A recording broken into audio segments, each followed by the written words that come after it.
Hello guys, welcome to cric 360. Punjab kings ప్రతి season లోనూ ప్రతి టీమ్ తో పాటు ఆ టీం కూడా team wise on the paper decent గానే అనిపిస్తుంది, especially with their foreign strength. అందుకు తగ్గట్టుగాను వాళ్ళైతే ప్రతి సీజన్ చాలా పాజిటివ్ గానే స్టార్ట్ చేస్తారు. ఫస్ట్ 2-3 మ్యాచెస్ గెలుస్తారు. ఎప్పుడైతే ఆ 2-3 మ్యాచెస్ గెలిచిన తర్వాత ఒక్క మ్యాచ్ ఓడిపోయారు అనుకోండి, వాళ్ళు ఏం చేస్తారంటే టూ మెనీ చేంజెస్ చేస్తారు. అట్లా టూ మెనీ చేంజెస్ చేయడం వల్ల ఏమవుతుందంటే ప్లేయర్ యొక్క ఇన్సెక్యూరిటీకి దారి చేస్తుంది. ఆ ఇన్సెక్యూరిటీ వల్ల ప్లేయర్ ప్రెషర్ గా ఫీల్ అవుతాడు, అంత మంచి పర్ఫార్మెన్స్ అయితే రాదు. అట్లా ఒక్కొక్క ప్లేయర్ పర్ఫార్మెన్స్ అనేది దెబ్బతిన్నంతో వాళ్ళు టీమ్ వైజ్ గా చాలా మ్యాచెస్ అయితే ఓడిపోవాల్సి వస్తుంది. ఆ మ్యాచెస్ ఓడిపోవడంతో వాళ్ళైతే ప్లే ఆఫ్స్ కి అందనంత దూరంలో అయితే ఆ సీజన్ ని ముగించాల్సి వస్తుంది. ఇది ప్రతి సీజన్ లోనూ వాళ్ళ యొక్క కథ అయితే. దీనికి బెస్ట్ ఎగ్జాంపుల్ ఏంటంటే వాళ్ళు ఎంత పూర్ పర్ఫార్మెన్స్ ఉంది అంటే 16 సీజన్స్ గాను వాళ్ళైతే 14 టైమ్స్ అయితే ప్లే ఆఫ్ రాలేదు, 2 టైమ్స్ మాత్రమే వచ్చారు. లాస్ట్ వచ్చింది కూడా ఎప్పుడు అక్కడ 2014 లో మ్యాక్స్వెల్ మేనే వాళ్ళైతే వాళ్ళు ఫైనల్ దాకా వచ్చి కోల్కతాతో ఓడిపోయారు అనుకోండి, అది వేరే విషయం. ఆ తర్వాత వచ్చేసి 9 సీజన్స్ అయితే వాళ్ళు వరుసగా ప్లే ఆఫ్ కూడా అడుగు పెట్టలేకపోయారంటే అర్థం చేసుకోండి వాళ్ళ పర్ఫార్మెన్స్ ఎట్లుందో. అందులో భాగంగానే 2023 పర్ఫార్మెన్స్ కూడా అక్కడైతే టేబుల్ అయితే 8th ప్లేస్ అయితే ముగించారన్నమాట. 14 మ్యాచెస్ లో వాళ్ళైతే 6 మాత్రమే గెలిచారు, 8 మ్యాచెస్ ఓడిపోయారనమాట. గెలిచిన మ్యాచెస్ లో ఫస్ట్ బ్యాటింగ్ చేస్తూ 4 మ్యాచెస్ గెలిస్తే 2 వచ్చేసి సెకండ్ బ్యాటింగ్ చేస్తూ గెలిచారు. ఇంకా ఓడిపోయిన మ్యాచెస్ లో వచ్చేసి ఫస్ట్ బ్యాటింగ్ చేస్తూ 5 మ్యాచెస్ ఓడిపోతే చేజింగ్ చేస్తూ 3 మ్యాచ్లు అయితే ఓడిపోయారు. ఒకసారి మనం ఫేస్ వైజ్ స్ప్లిట్ చేసి చూసుకుంటే కనుక అక్కడ ఫస్ట్ వచ్చేసి 7 మ్యాచెస్ లో 4 గెలిచారు. అర్థం చేసుకోండి మీరు, 7 మ్యాచెస్ లో 4 అంటే అక్కడ 70% విన్నింగ్ ఉండింది.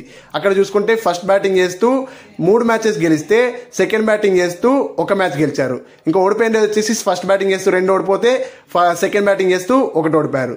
ఇంకా సెకండ్ ఫేజ్ కి వచ్చేస్తే కనుక అక్కడ ఏమైందంటే చూసుకోండి, అక్కడ 5 మ్యాచ్లు అయితే ఓడిపోయారు, 2 మాత్రమే గెలిచారు. ఒకటి ఫస్ట్ బ్యాటింగ్ చేస్తూ సెకండ్ బ్యాటింగ్ చేస్తూ ఒకటి గెలిచారు. ఓడిపోయిన మ్యాచెస్ వచ్చేసి 3 ఫస్ట్ బ్యాటింగ్ చేస్తూ ఓడిపోతే 2 వచ్చేసి చేజింగ్ చేస్తూ ఓడిపోయారు అనమాట. ఇది పంజాబ్ కింగ్స్ యొక్క 2023 విన్ లాస్ స్టాట్స్ అయితే.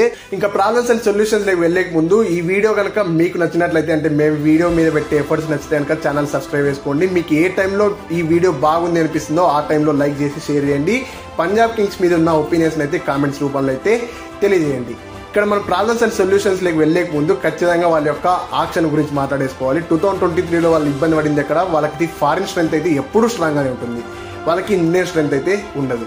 మరి వాళ్ళు పంజాబ్ కింగ్స్ వాళ్ళు అక్కడ రీసెర్చ్ చేసి వస్తారో లేదో తెలియదు, లేకపోతే ఫారినర్స్ 5 మెంబర్స్ 6 మెంబర్స్ ఆడించుకోవాలనుకుంటారో ఎందుకో తెలియదు. కానీ 8 out of 8 అక్కడ క్వాలిటీ ఫారినర్స్ ఉంటారు. కాకపోతే కనుక ఇక్కడ ఇండియన్ స్ట్రెంత్ విషయానికి వచ్చేసి కనుక ఒక్కోసారి ప్లేన్ లెవెల్ లో అకామిడేట్ చేసే మంచి ఇండియన్ స్ట్రెంత్ కూడా వాళ్ళ దగ్గర అయితే ఉండదు. అట్లాంటి టైంలో వాళ్ళు ఏం చేయాలి, ఈసారి ఆక్షన్ లో మంచి ఇండియన్ అప్కమింగ్ యంగ్స్టర్స్ మీద ఇన్వెస్ట్ చేయొచ్చు కదా. అక్కడ రాయల్ రుసోకి క్రిస్ ఓక్స్ కి కలిపి దగ్గర 12 కోట్ల పైన ఏమో డబ్బులు పెట్టారు. అదే డబ్బుల్ని మన ఇండియన్ అప్కమింగ్ యంగ్స్టర్స్ లైక్ ఇప్పుడు కుమార కేశగ్ర కోసం వెళ్ళిండొచ్చు, లేదంటే రాబిన్ మిన్స్ కోసం వెళ్ళిండొచ్చు. కుమార కేశగ్ర అంటే 8 కోట్ల దాకా వెళ్ళాడు. ఒకవేళ ఇక్కడ రాబిన్ మిన్స్ ఏమో 6 crores కి దొరికేవాడేమో, 6 crores కాకపోతే 7 crores దాకా. సో ఇట్లా ట్రై చేసిండొచ్చు కదా, వాళ్ళైతే అట్లా ట్రై చేయట్లేదు. ఇంకోటి ఏంటంటే వాళ్ళు ఎంత దారుణం అంటే ఎవరో ఒక సేమ్ నేమ్ మీద ఉన్న ఆల్రౌండర్ తీసుకోబోయి వాళ్ళైతే బ్యాటర్ని తీసుకుంటున్నారంటే అర్థం చేసుకోండి వాళ్ళు ఎంత కేర్లెస్ గా ఉండినారో ఈ యాక్షన్ లో. అదే కాకుండా అక్కడ క్రిక్ బజ్ లో స్క్వాడ్స్ అయితే ఇస్తారు కదా, ఆ స్క్వాడ్స్ లో 2 ప్లేయర్స్ అయితే వాళ్ళు అదర్స్ అని పెట్టి ఇచ్చేసారు, అంటే వాళ్ళ రోల్ ఏమో తెలియక. సో దీన్ని బట్టి అర్థం చేసుకోండి పంజాబ్ కింగ్స్ ఎట్లాంటి రీసెర్చ్ తో ఎట్లా వాళ్ళు వస్తున్నారు ఈ యాక్షన్ లకైతే. నాకైతే ఒక్కోసారి పంజాబ్ కింగ్స్ వాళ్ళ మేనేజ్మెంట్ చూసి భలే కోపం వస్తుంది. మీరు తిట్టుకోద్దండి పంజాబ్ కింగ్స్ ఫ్యాన్స్ ఉంటే, ఇది ఖచ్చితంగా నాకు ఫ్రస్ట్రేషన్ మాత్రమే అనమాట. అంటే ఆన్ ప్రొఫెషన్ వైజ్ అన్న మీ పర్సనల్ వైజ్ అయితే ఏం లేదనమాట. సో ఇంకా వాళ్ళ యాక్షన్ గురించి వదిలేస్తే కనుక ఇంకా 2023 వాళ్ళు ఫేస్ చేసిన ప్రాబ్లం వచ్చేసి ఫస్ట్ వచ్చేసి 4 ఫారినర్స్ ఎవరు అనేది డిసైడ్ కాలేకపోవడం అనమాట.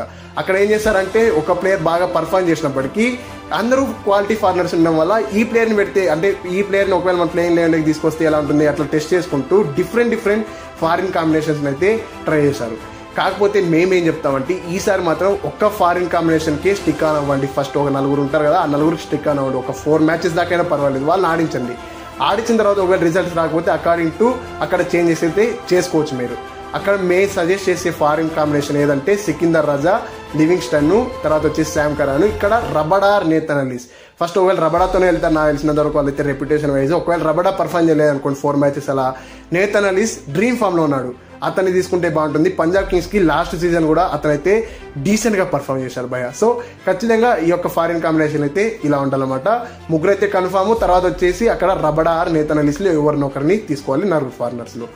ఇంకా సెకండ్ ప్రాబ్లం ఏంటంటే వాళ్ళకైతే ఒక ప్రాపర్ ఫినిషర్ అయితే అంతకుముందు సీజన్ లో దొరకలేదు అనమాట. షారుఖ్ ఖాన్ అయితే వాళ్ళు ప్రతి మ్యాచ్ అయితే ట్రై చేశారు, కాకపోతే అతనైతే పర్ఫెక్ట్ గా అయితే ఆడలే అనమాట. అంటే అతను కూడా డిఫరెంట్ పొజిషన్లు అయితే ఆడిస్తారు అనుకోండి, అది వేరే విషయం.